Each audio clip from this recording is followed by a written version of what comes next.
Baik, perkenalkan nama saya Ingrita Gabriela Hoke dengan NIM 220611020653. Jadi di sini saya akan menjelaskan tentang materi pertama yang berjudul Perkembangan Teori Manajemen. Oke, mari kita bahas. Jadi perkembangan teori manajemen adalah tutup congor. Belum. Oke. Jadi sebelum masuk ke dalam materi kita harus tahu dulu apa sih manajemen itu. Jadi, mari kita bahas. Kata manajemen sendiri merupakan terjemahan dari bahasa Inggris to manage yang berarti mengelola. Menurut Andrew F. Sikula, manajemen merupakan kegiatan untuk merencanakan, mengatur, mengorganisasikan, mengendalikan, menempatkan, memberi motivasi, komunikasi, dan mengambil keputusan yang dilakukan oleh sebuah organisasi. Kegiatan-kegiatan itu dilakukan untuk mengelola sumber daya yang dimiliki. Jadi singkatnya tuh, manajemen adalah kegiatan pengorganisasian. Seperti misalnya kita mau menyusun perencanaan atau membangun sebuah organisasi. Pergerakan organisasinya tuh kayak gimana, terus juga ada pengendalian atau pengawasan. Ya intinya tuh mengatur atau membentuk sebuah organisasi.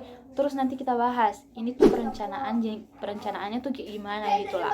Di manajemen ini juga memiliki 4 fungsi. Yang pertama ada perencanaan, yang kedua ada pengorganisasian, ketiga kepemimpinan, dan keempat ada pengendalian. Sudah mengerti teman-teman? Kalau tidak mengerti ya sudahlah. Oke, sekarang kita fokus di materi kita, yaitu perkembangan teori manajemen. Perkembangan teori manajemen terjadi dari masa ke masa, dimulai dari teori manajemen ilmiah sampai teori manajemen modern. Teori manajemen ilmiah tuh maksudnya apa? Diam kamu, biar aku yang menjelaskan. Jadi, manajemen ilmiah ini adalah teori manajemen yang menganalisis dan mensintesis alur kerja. Tujuan utamanya adalah meningkatkan efisiensi ekonomi, khususnya produktivitas tenaga kerja.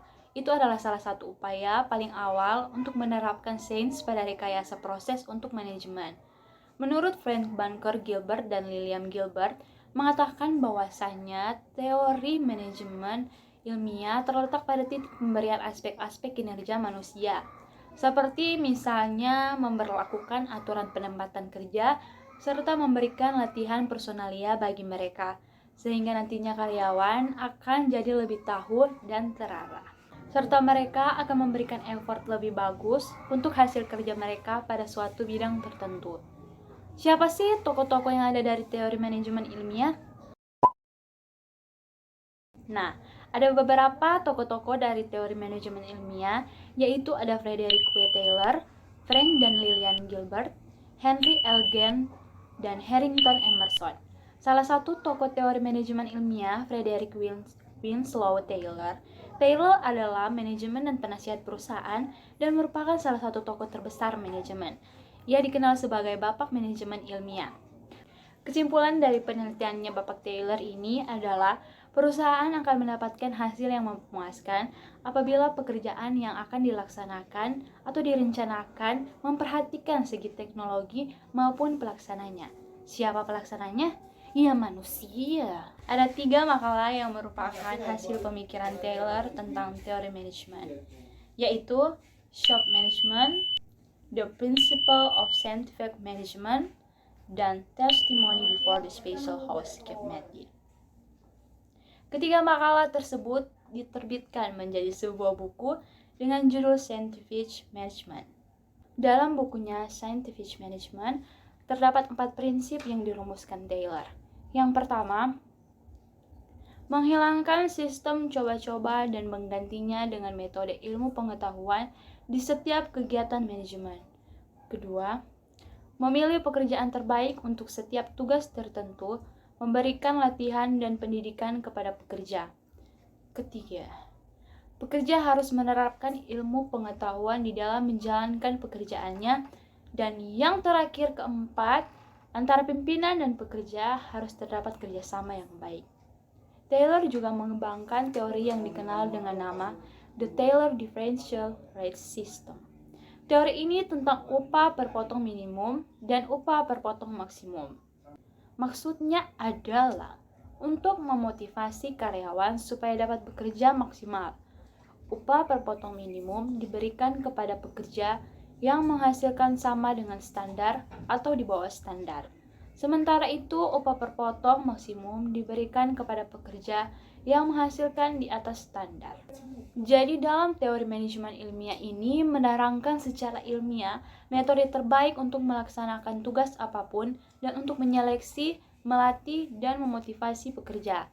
Tujuannya adalah kebutuhan untuk meningkatkan produktivitas. Teori manajemen ilmiah ini sudah berkembang sejak tahun 1870 hingga 1930. Pada kisaran tahun 1900 sampai 1940 munculnya teori organisasi klasik. Oke, kita lanjut dalam teori yang kedua, yaitu teori manajemen klasik. Teori manajemen klasik lahir dari pemikiran awal revolusi industri di Inggris dengan kebutuhan untuk mengatur atau mengelola orang-orang dan perusahaan, sehingga pemikiran klasik muncul dengan mengambil dasar pertama dalam perkembangan pemikiran manajemen. Dapat dikatakan bahwa paham manajemen klasik adalah aliran pemikiran manajemen yang paling pertama merumuskan teori manajemen sebagai disiplin ilmu. Dengan memperbaiki kondisi pekerja, maka produksi dan keuntungan dengan sendirinya akan meningkat. Ciri-ciri dari teori manajemen klasik antara lain adalah sebagai berikut. Pertama, memberi perhatian khusus pada efisiensi organisasi.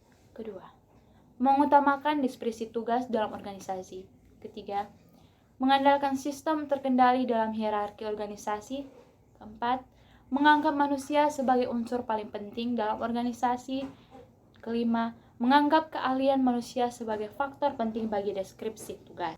Teori klasik terkesan kaku karena kontrol sepenuhnya dipegang oleh manajer dan pekerja hanya perlu mengeluarkan tenaganya saja. Berikut ini para ahli yang mengemukakan teori manajemen klasik. Yang pertama ada Robert Owen, yang kedua ada Charles Babbage, yang ketiga ada Chester I. Barnard, yang keempat ada Mary Parker Fowl. Di bagian 3 ada hubungan manusiawi atau biasa disebut dengan neoklasik. Teori manajemen neoklasik adalah teori manajemen yang diperuntukkan untuk manajer agar lebih memerhatikan tingkat psikologi dan hubungan antar manusia dalam lapangan pekerjaan. Teori ini dibuat akibat muncul ketidakpuasan terhadap teori manajemen klasik yang tidak sepenuhnya menghasilkan efisiensi seperti yang diharapkan. Teori ini melengkapi organisasi klasik dengan pandangan sosiologi dan psikologi. Salah satu tokoh teori hubungan manusiawi adalah Hugo Mansterberg. Sebagai pencetus psikologi industri, Hugo terkenal dengan sebutan Bapak Psikologi Industri. Ia mengungkapkan bahwa untuk mencapai peningkatan produktivitas dalam pekerjaan dapat dilakukan melalui 3 cara. Yang pertama, penemuan best possible person, orang yang terbaik. Kedua, penciptaan best possible work. Dan ketiga, penggunaan best possible effect untuk memotivasi karyawan. Teori manajemen neoklasik ini sangat mementingkan hubungan manusiawi antara atasan, yaitu manajer, dan seorang bawahan. Cara teori manajemen neoklasik jika diterapkan dengan baik akan membuat hubungan antara atasan dan bawahan jauh lebih harmonis dan tidak terkesan kaku, yang tentunya dapat meningkatkan motivasi dan usaha-usaha mereka agar lebih giat dalam bekerja, sehingga dapat meningkatkan produktivitas kerja dalam perusahaan. Kita juga kalau udah kerja pasti mau hubungan kita sama atasan kita harmonis kan? Jadi itu deh teori manajemen neoklasik.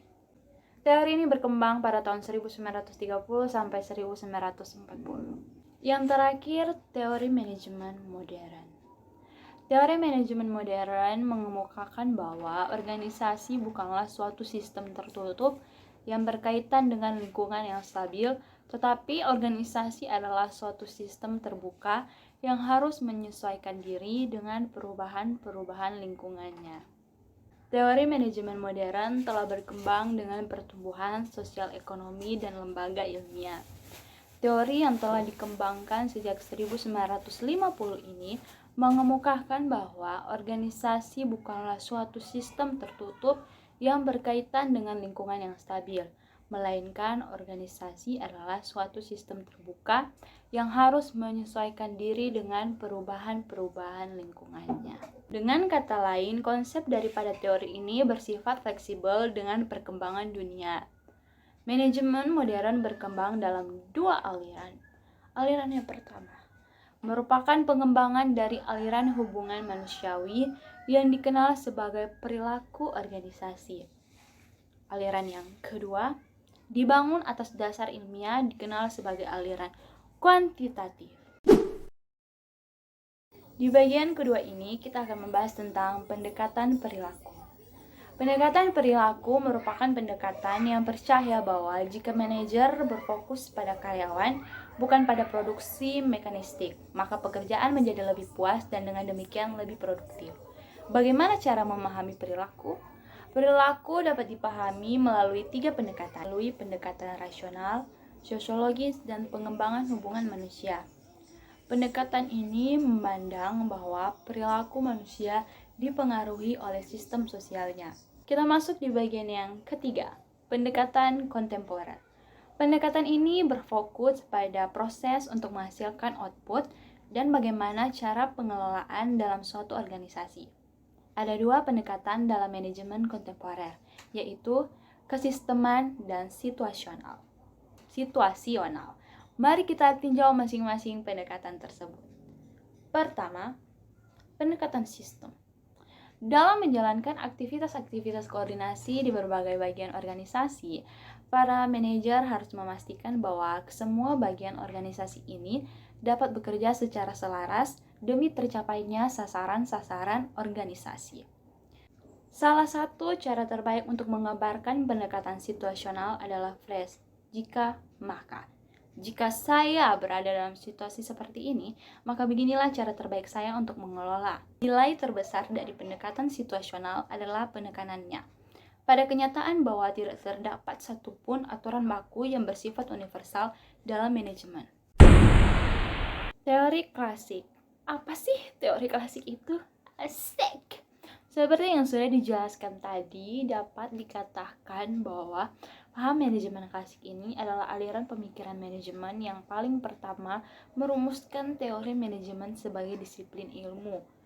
Aliran ini mendefinisikan perhatian dan kemampuan manajemen dibutuhkan pada penerapan fungsi-fungsi tersebut. Robert Owen 1977 sampai 1858 menyimpulkan bahwa kuantitas dan kualitas hasil pekerjaan dipengaruhi oleh situasi ekstern dan inter dari pekerjaan. Bila mesin dirawat maka memberikan keuntungan kepada perusahaan, demikian tenaga kerja dipelihara dan dirawat, perhatian baik kompensasi, kesehatan, tunjangan, dan sebagainya akan memberikan keuntungan pada perusahaan. Pertama, paham manajemen klasik. Paham ini memiliki teori manajemen klasik yang berkeyakinan bahwa pekerja hanya memiliki kebutuhan fisik dan ekonomi. Teori ini tidak memperhitungkan kebutuhan sosial atau kepuasan kerja, tetapi sebaliknya menganjurkan spesialisasi tenaga kerja, kepemimpinan terpusat, dan pengambilan keputusan dan maksimalisasi keuntungan. Teori manajemen klasik dibentuk untuk merampingkan operasi, meningkatkan produktivitas, dan meningkatkan laba. Teori ini muncul pada akhir abad ke-19 dan menjadi terkenal pada paruh pertama abad ke-20. Meskipun tidak secara luas diterapkan di zaman modern, teori ini menawarkan beberapa prinsip yang tetap masih valid pada batas tertentu dalam manajemen bisnis kecil yang bergerak dalam bidang manufaktur. Charles Babbage adalah seorang profesor matematika dari Inggris yang menaruh perhatian dan minat pada bidang manajemen.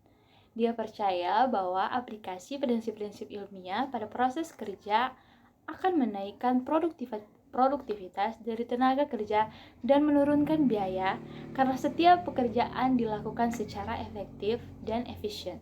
Jadi, Bapak Charles tadi menganjurkan agar para manajer saling bertukar pengalaman dalam penerapan prinsip-prinsip manajemen. Dengan teori manajemen klasik ini, kita bisa belajar bahwa teori ini adalah rasionalitas yang menjadikan organisasi dan para pekerja berfungsi seefisien mungkin.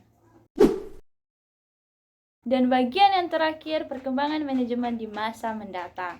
Seiring dengan kemajuan dan perkembangan zaman, diyakini bahwa teori atau aliran manajemen akan terus berkembang. Ya iyalah, akan muncul suatu teori atau aliran manajemen baru yang dianggap dapat mewakili kebutuhan akan efektivitas dan efisiensi dalam kegiatan suatu organisasi atau perusahaan. Hanya saja, berdasarkan aliran-aliran manajemen yang telah dikenal tersebut, ada kemungkinan arah perkembangan teori manajemen selanjutnya di masa mendatang, yaitu pertama, dominan. Salah satu dari aliran utama dapat muncul sebagai yang paling berguna. Kedua, divergence. Setiap aliran berkembang melalui jalurnya sendiri. Ketiga, convergence. Aliran-aliran dapat menjadi sepaham dengan batasan-batasan di antara mereka cenderung kabur. Keempat, masing-masing aliran berintegrasi. Dan kelima, proliferation. Ada kemungkinan muncul lebih banyak aliran lagi. Sekian penjelasan dari saya mengenai materi 1, yaitu perkembangan teori manajemen. Kalau ada salah kata, mohon dimaafkan untuk penjelasan saya yang salah. Maaf. Terima kasih Inci dan juga teman-teman yang sudah menonton video ini sampai habis. Karena kemungkinan tidak ada yang menonton sampai habis. Tapi tidak apa-apa. Saya ikhlas. Karena saya memang tahu video saya memang banyak. Tapi tidak apa-apa. Oke, terima kasih semuanya. Bye-bye.